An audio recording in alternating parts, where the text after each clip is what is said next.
Time Warner Cable is pleased to be an underwriting sponsor for Carolina Week.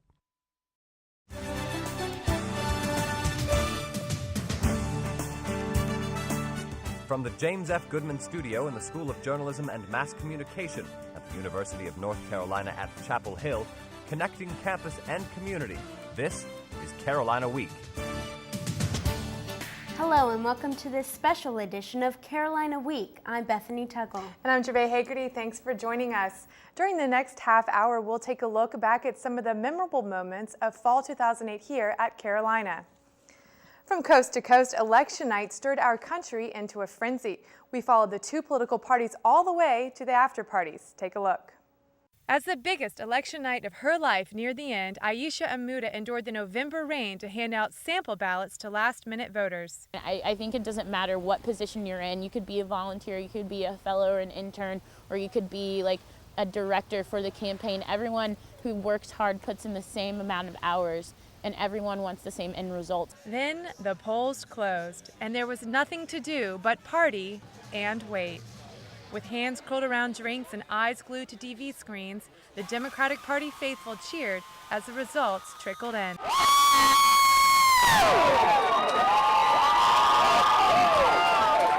are you excited? Because Pennsylvania was just declared, and that's Pennsylvania and New Hampshire. Texas is really close, it's 51 and 49, and right now we're ahead in North Carolina, but knock on wood. Of course, in every competition, there's a losing team. The UNC College Republicans gathering had a decidedly different feel. We're prepared for either way. I kind of expected this, but you know, we're all praying that McCain will pull it out, so who knows. But we all know the ending to this story. Barack Obama won the presidency. Amid the chanting of Obama and Yes We Can, a distinctly local cheer filled the air.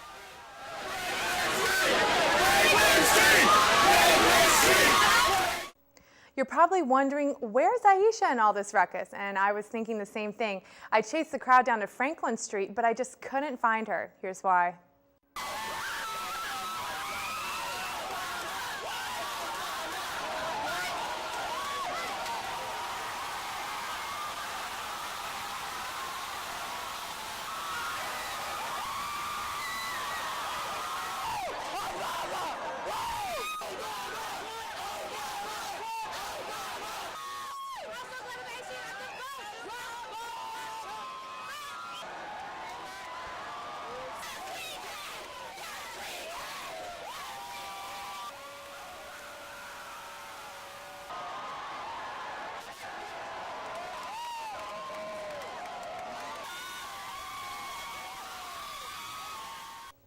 It's easy to see Obama's supporters had a great time that night.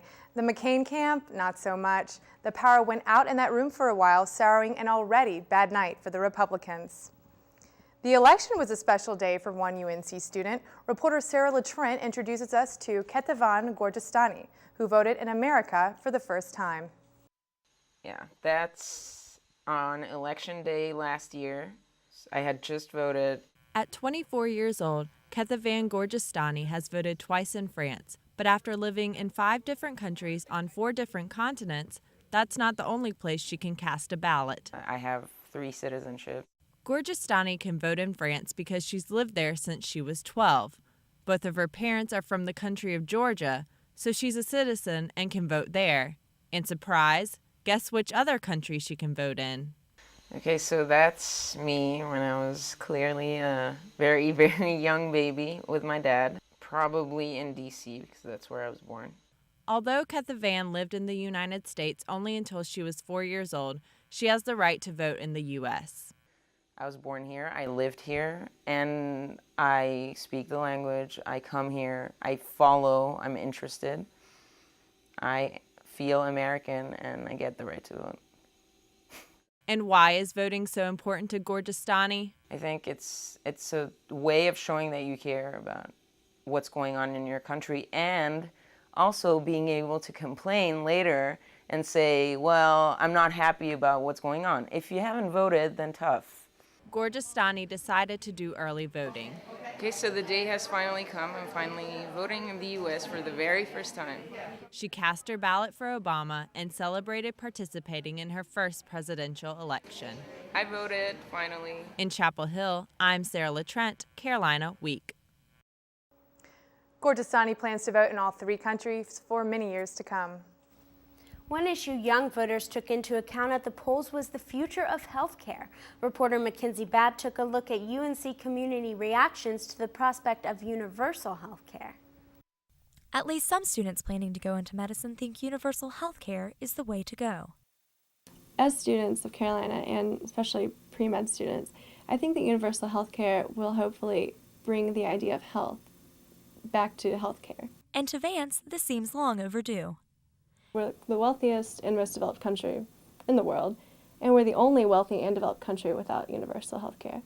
So, I mean, to me that doesn't make any sense. However, political science professor emeritus Dr. D.L. S. Wright says it's not that simple.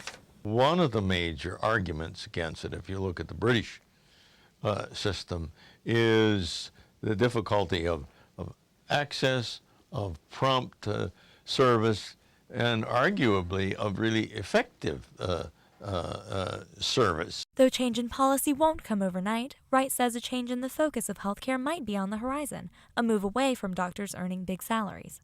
It'll be interesting to see whether or not there is a new generation more committed to public service, public good, and human betterment. That was Mackenzie Babb reporting from Chapel Hill on just one aspect of the future of U.S. healthcare. In state news, a proposal from the top administrator of the state health plan could be putting a dent in the budgets of state employees. The plan is projected to be short $260 million this year alone. Josh Ellis tells us now lawmakers have to decide who foots the bill.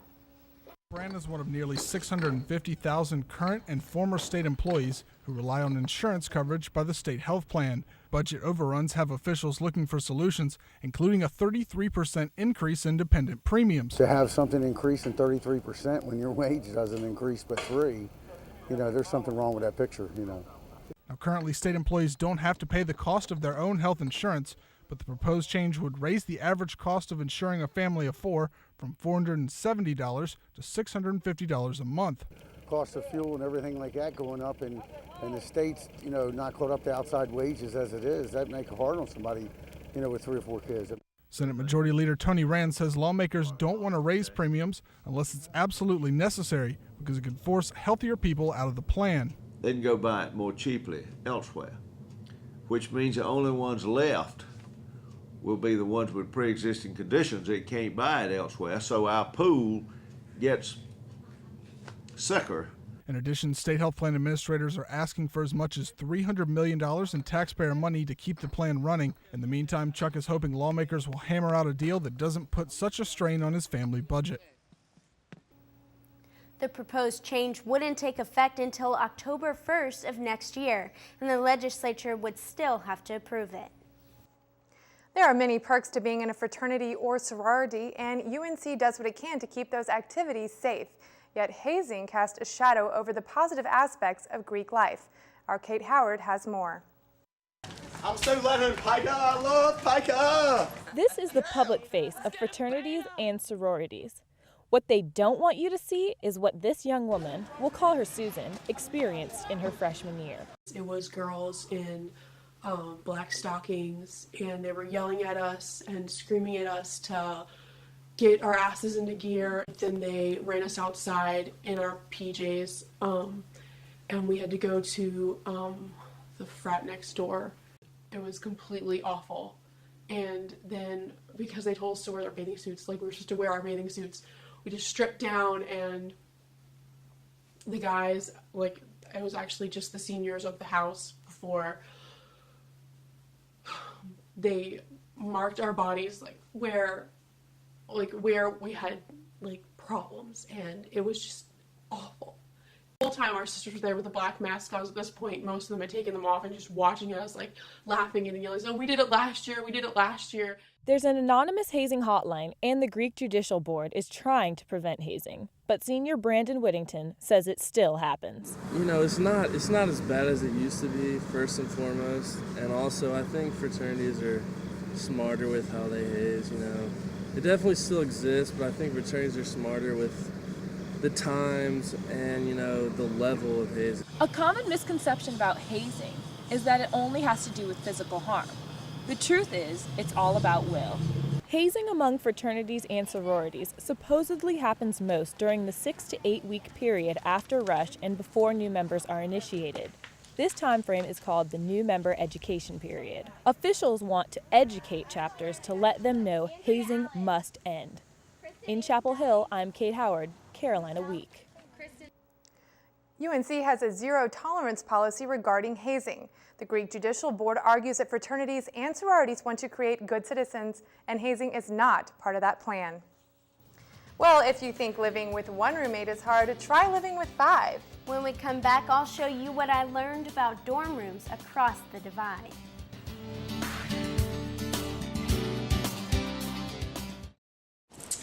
Pants, pants, pants. I am folding the pants. The pants are long. Do they go on my head? Do they? Do the pants go on my head? No. They go on. Everyday moments can become teaching moments because learning starts long before school does. Give your child the start they need at bornlearning.org. Honey, the credit fairy doesn't exist. What? It's make-believe. Nobody left anything under your pillow. If there's no credit fairy, then we'll make our credit score go up. We will, by doing things like paying our bills on time. There's no magic to improving your credit, but there's help, and it's free. Go to creditfairy.org. What?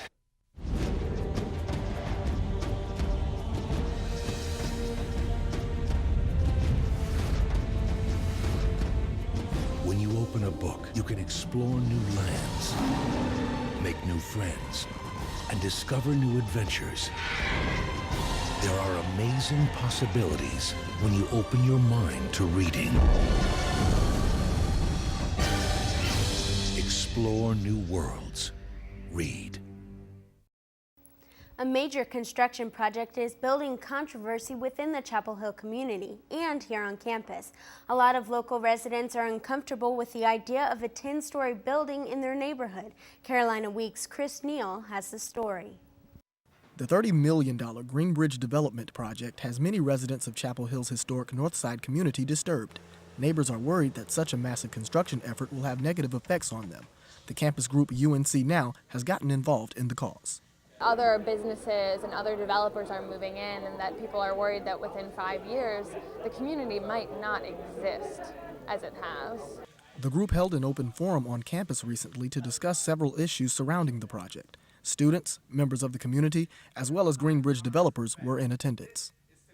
We seem to be somewhat of a lightning rod, and that all the anger associated with the changes that are going on, which are real, are somehow being pointed to us. If community is much more than just physical space and money, then it doesn't work, because it's not actually enriching people that have lived there forever. It's not really building on the long history of communities.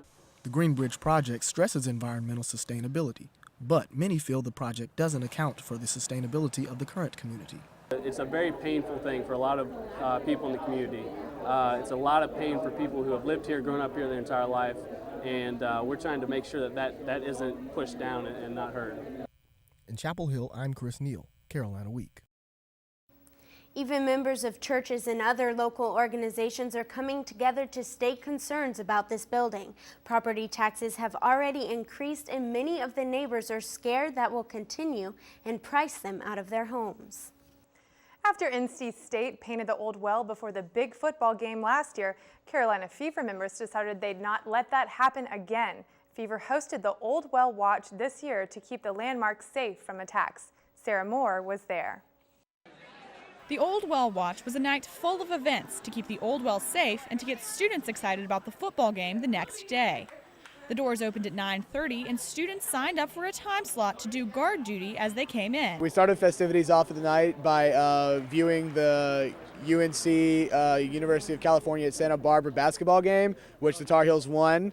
So that was good. After the game ended, the first group headed to the Old Well at midnight to protect their turf. It was cold, but there were plenty of ways to keep warm, like playing Twister, capture the flag, or enjoying some hot coffee. State songs and jokes were also a favorite of the evening. If you can't go to college, go to state. If you can't go to college, go to state. If you want a real degree, then you go to UNC. If you can't go to college, go to state. Woo! The people staying warm inside before and after their shifts got to enjoy a little Space Jam. As the hour got later, everyone got a little loopier. It's 3 a.m. and the numbers are definitely dwindling, but there are still a few faithful Tar Heels out here guarding the Old Well. Moments later, a state student tried to attack, but the Heels guard took him down and sent him back to state. That was the Wolfpack's only attempt to attack the whole night. Well, I made it to 4 a.m., but it's only about 22 degrees outside, so I'm ready to go home and get warm. If only the football team's defense could have been as good as this on Saturday. In Chapel Hill, I'm Sarah Moore, Carolina Week.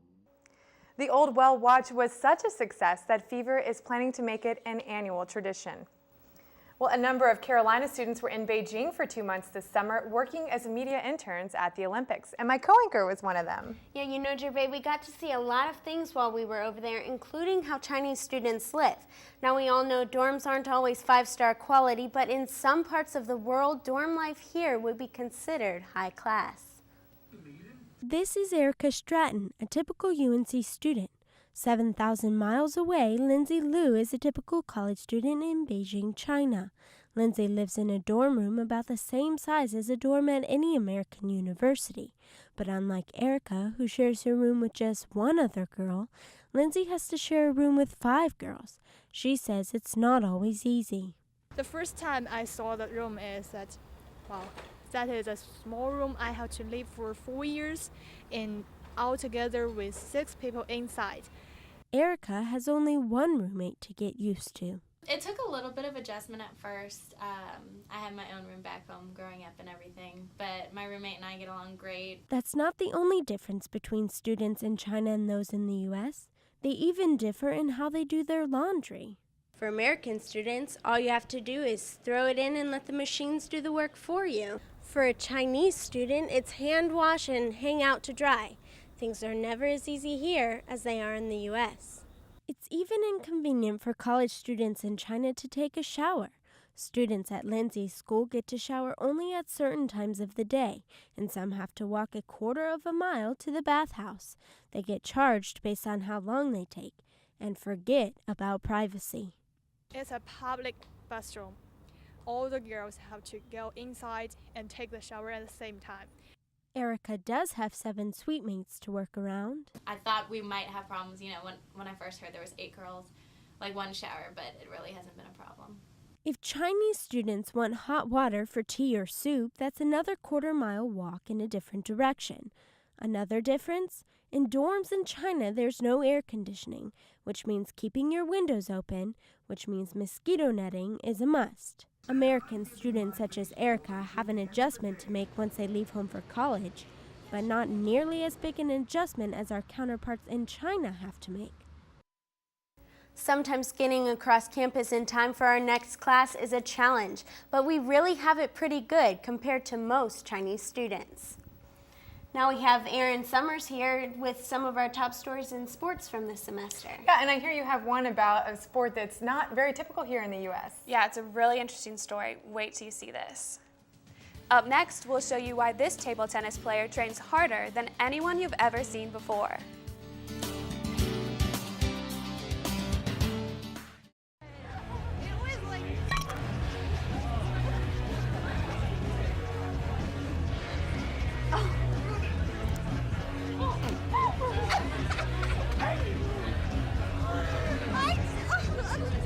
It's easy to tell if you've had way too many. But what if you've had just one too many? Buzz driving is drunk driving. Let's go, man.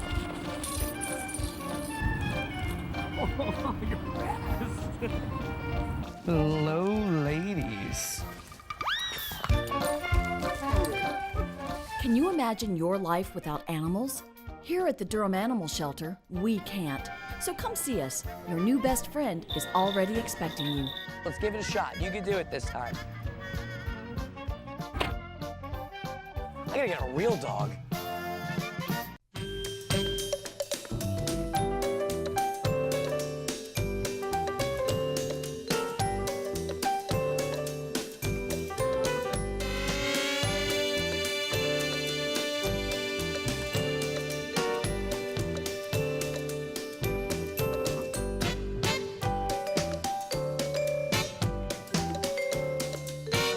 Awaken your creativity. Do your thing at the Art School at the Art Center in Carborough.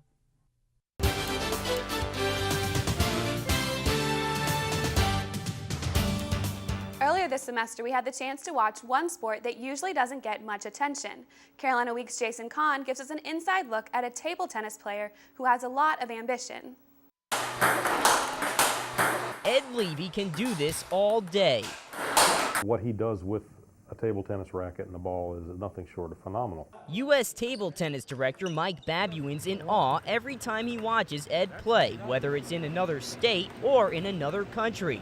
It's also no secret that Ed plays with cerebral palsy. I just think, hey, you've got to deal with the cards that you've been dealt. And Ed always tries to pull an ace out of the deck when he competes. Even his father knows that. I think he realized at a young age that he didn't have the luxury of just playing around. Ed was part of the Para Pan Am team that won the gold medal in 2007. He failed to capture an individual gold, but he'll get another chance to qualify for the 2012 Paralympics. Ed's former coach, Brian Pace, says Ed already has an advantage. He's a gym rat. He likes to train. He likes the 4 or 5 hours. He can handle that, and that's where most people break down. When the UNC student isn't busy with schoolwork, he's trying to make a name for himself in the sport. For table tennis, because it's kind of an unrecognized, new fledging national level sport in this country, the opportunities are there if you look for them.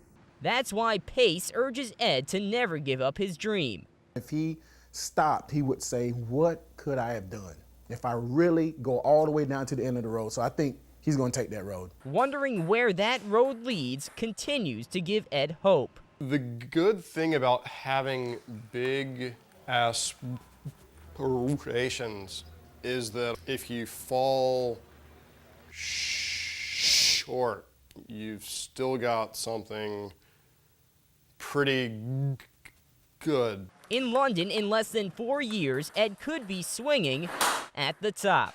In Chapel Hill, I'm Jason Kahn, Carolina Week Sports. Ed's parents are behind his decision to play full-time in Europe after he graduates. Most athletes are busy in school or on the field, but here on campus, I talked to 2 athletes who are spending what little free time they have to reach out to people in a new way. Schoolwork, classes, practice, and games. College athletes have very busy schedules. Not many would consider working something else into that mix. But 2 athletes at Carolina are taking time out of their busy schedules to give fans an insider's look at Carolina athletics. Our athletic communications director, Dave Losey, sent an email over the summer asking if anybody was interested in doing it. Sporting News wanted to do like a player profile on one of the players on the team. They thought I'd be good to do a player profile on. Women's soccer player Caroline Bonaparte and football player Marvin Austin started blogging this season on NCAA.com and SportingNews.com. To get exposure for the team, exposure for my teammates, and just for people, like I said, just to know me outside of football, more than just Marvin the football player. You can know Marvin the student athlete and Marvin the person. It's just fun. It's just another extra thing to do. It's just a way to tell people things about the team that you don't necessarily get from just seeing our games. Doing a blog is a bit of work. The hardest part is deciding what to write about, because like I said, I don't want to write about something that no one's going to find interesting. But Marvin easily finds the time. I do it later in the day, so it won't conflict with my time in school and my time in practice. Both athletes try to update their blogs regularly to show people a different side of a student athlete. Time management skills are a must for student athletes, especially those who add blogger to the title. Both of these athletes have managed to have a lot of success this season, even with the added time they spend on their blogs. You know, I find it really admirable that they're able to put together two different things and not spend so much time. Seems like a lot of work. Thanks, Erin. Thanks so much. Coming up, we'll take you on a nutty, yes nutty, fruitcake fantasy.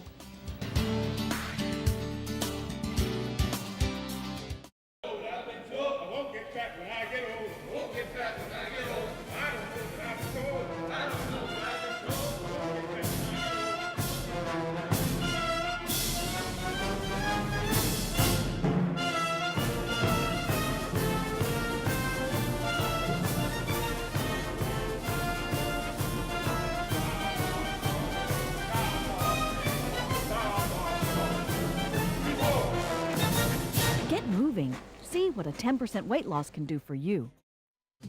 If you have a story idea, contact Carolina Week at 843-8292. You can also visit us online at carolinaweek.org. If you have questions about this program, write Carolina Week at Campus Box 3365, UNCCH, Chapel Hill, North Carolina, 27599. Halloween is a big deal here in Chapel Hill. People of all ages came out to experience a Halloween haunted house for a cause. Carolina Week's Ashley Wilkinson took a tour herself. Are you sure you want to go into this penitentiary? Zombies, dark creatures, even crazy institutionalized patients are all a part of what makes terror at Possum Creek Penitentiary the Halloween place to be. For the past 30 years, this volunteer-run house has been scaring the bravest of thrill seekers. We've had two people pee their pants and one man admitted that he dropped a nugget. Most of the partially dead volunteers say their favorite part about the house is that 100% of proceeds go to local charities. Like I said, most of them. My favorite aspect is dressing up. I'm bringing back police. Seeing dead people wasn't enough, the house also offers brave souls to experience death itself. Ever wonder what it's like to be buried alive? On the other side.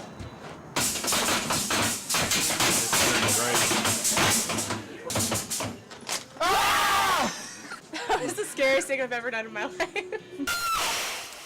I wasn't the only one who was scared. I didn't expect some of the things that happened in there. I had to go first out of our group. So I was screaming most of the time. Yes, I screamed. Even if you're not scared, you have to scream. It's a point. If you're looking for a scare, the Ghouls and Goblins won't be around much longer. In Raleigh, I'm Ashley Wilkinson, Carolina Week. I'm afraid I'm going to be haunted by those memories. Fruitcakes aren't exactly a holiday favorite, but Hillary Schranz found that even fruitcake haters can't deny the nutty goodness of Southern Supreme fruitcakes. Out in Bear Creek, North Carolina, you'll find an international sensation tucked away on an old country road. Take one step inside and it feels like you've entered into a winter wonderland of delectable goodies, tantalizing aromas, and friendly faces. But these fruitcakes haven't always been the rave. Bertaloo Scott says her fabulous fruitcakes had humble beginnings. Started in my daughter's garage. I said, let's start in your garage because I had the beauty shop in mine. And she said, sure, Mom, whatever. 5 years and numerous craft shows later, the Scotts moved their business to its current location. Wear comfortable shoes because a tour guide will be ready and waiting as soon as you walk in the door. First stop, prepare yourself for a variety of desserts from macaroons and chocolate turtles to fruitcake cookies. They taste like fruitcakes but have a different texture. Next, you'll stop briefly to soak in the art of baking and breaking homemade peanut brittle. Finally, after much anticipation, you reach the Fruitcake Kitchen. These folks send 200,000 pounds of fruitcake to destinations as far as China each year. So I'm standing in the Fruitcake Kitchen and the fruitcake has just come out of the oven. Now there's only a few short steps before it's ready to go. First, you have to pick it out of this big bowl and you have to weigh it. Once you see that it weighs 2 pounds, you're ready to go the next step. You squeeze it and you send it across the table. Once across the table, it's shaped. After it's shaped, it's sent to a cooler and cooled, and then you bring it back, give it a nice glaze, and then it's packed and sent away. A tasting bar allows each customer to try products from hot pepper jelly to, of course, fruitcake. And trust me, it's better than any fruitcake you've ever had before. In Bear Creek, I'm Hillary Schranz, Carolina Week. That does it for this special edition of Carolina Week. Thanks so much for watching. Good night.